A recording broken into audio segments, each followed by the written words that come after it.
တဲတွေအောက်မှာတခုခုအလင်းအမြန်ရွေးရနေတာကိုကလေးမလေးတစ်ယောက်တည်းထားမိပြီးနောက်ကိုလင်းမြန်စွာဆုပ်လိုက်ပေမဲ့ဖနက်တစ်ဖက်ကတော့အဆွဲခံလိုက်ရပါတယ်အဲ့ဒီနောက်မှာထူးဆန်းတဲ့တတ္တဝါကနောက်ထပ်ကလေးမလေးတစ်ယောက်ကိုထပ်လိုက်လာပါတယ်ကလေးမလေးကကြောက်တုံးပေါ်ကိုခုန်တက်လိုက်တော့တတ္တဝါကချက်ချင်းလမ်းကြောင်းပြောင်းပြီးကြောင်းအိတ်စီကိုဦးတည်သွားပါတော့တယ်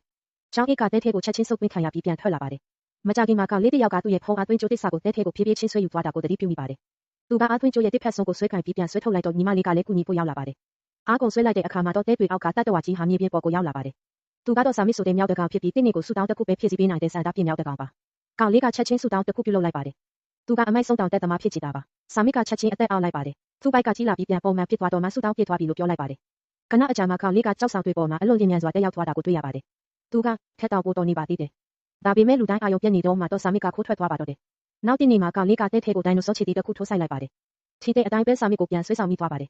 ဒီတစ်ချိန်မှာတော့ကလေးတွေကစူပါဟီးရိုးတွေဖြစ်ကြတယ်လို့ဆူတောင်းလိုက်ကြပါတယ်စာမစ်ကအသက်အောက်ပြီးပြန်ထုတ်လိုက်တဲ့အခါမှာတော့သူတို့ရဲ့စံတတ်တွေပြေဝသွားပြပါတယ်ဒါပေမဲ့ဒီမြင်ကွင်းကိုလုပ်ငန်းရှင်တစ်ဦးဖြစ်တဲ့ထရေးစတန်ကမြင်သွားပါတယ်သူကတူးဖော်ဆက်တစီမောင်းလာပြီးကမ်းခြေမှာတူးဖော်ဖို့စတင်ပါတော့တယ်မကြခင်မှာစာမစ်ကိုတူးဖော်တွေ့ရှိသွားပါတယ်စာမစ်ကိုဖမ်းမိတာနဲ့ကမ္ဘာပေါ်မှာအချမ်းသာဆုံးလူဖြစ်လာဖို့ဆူတောင်းနိုင်မှာပါကံကောင်းစွာနဲ့ကလေးတွေကစာမစ်ကိုအချိန်မီကယ်တင်လိုက်နိုင်ပါတယ်အဲ့ဒီနောက်သူတို့ကစာမစ်ကိုအိမ်ခေါ်လာပြီးရေချိုးကန်ထဲမှာဖွက်ထားလိုက်ပါတယ်အဲ့ဒီနောက်ကလေးတွေကကြောက်ကိုသွားကြပါတယ်ဒါပေမဲ့ထရေးစတန်ကဒီနေရာကိုရှိုးဖက်ရှာဖွေတွေ့ရှိပြီးစာမစ်ကိုခေါ်သွားပါတော့တယ်ကလေးတွေပြန်ရောက်လာတဲ့အခါမှာတော့အိမ်ကရှိုးပွားနေပြီးစာမစ်လည်းအဖမ်းခံရပြီးဖြစ်ပါတယ်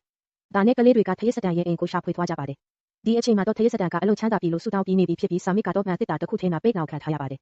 စာမစ်ကလည်းအားအင်ချိနေပါပြီဒါပေမဲ့ထရေးစတန်ကကလေးတွေကိုဒဇာကန်အဖြစ်အသုံးပြုပြီးစာမစ်ကိုနောက်ထပ်ဆူတောင်းတစ်ခုဖြစ်စီပေးဖို့အတင်းအကျပ်တောင်းဆိုပါတယ်ရွေးချယ်စရာမရှိတာကြောင့်စာမစ်ကနောက်တစ်ချိန်အသက်အောက်လိုက်ပြပါတယ်ထရေးစတန်ကရွှေတွေအများကြီးလိုချင်တယ်လို့ချက်ချင်းဆူတောင်းလိုက်ပါတယ်မကြခင်မှာအဆုံးမရှိတဲ့ရွှေတင်းကားတွေကနေကားပေါ်ကနေလိမ့်ဆင်းလာပါတော့တယ်ထရေးစတန်ကဒါတွေကိုပျော်ရွှင်စွာခန်းစားနေချိန်မှာကလေးတွေကတော့စာမစ်ကိုခေါ်ဆောင်ထွက်ပြေးဖို့အခွင့်အရေးယူလိုက်ကြပါတယ်